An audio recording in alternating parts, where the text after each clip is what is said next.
Penso sia doveroso per un governo di centrodestra come il nostro, prima di pensare allo Ius Scholae, allo Ius Soli o altre forme di cittadinanza, risolvere quello che è un problema storico del nostro paese, cioè il fatto di rimpatriare, di rimandare a casa tutti quegli stranieri che vengono qui, che vanno a delinquere e nonostante i fogli di via non riescono mai ad essere rimpatriati. Questo è sicuramente un obiettivo del nostro governo per cui ci hanno votato gli elettori di centrodestra. Stona proprio per questo motivo quello che è stata la risoluzione depositata da Forza Italia in questi giorni per promuovere lo Ius Scholae anche in Veneto.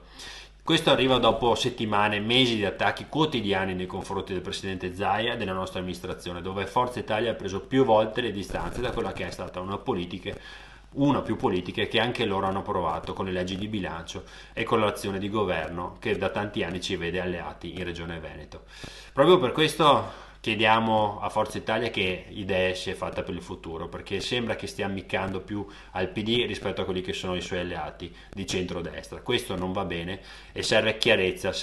nei confronti dei Veneti, serve chiarezza nei confronti di un'alleanza che ci vede al governo da tanti tanti anni in Regione Veneto. Proprio per questo vogliamo vedere cosa succederà nelle prossime settimane, perché una situazione del genere non sarà a lungo sostenibile.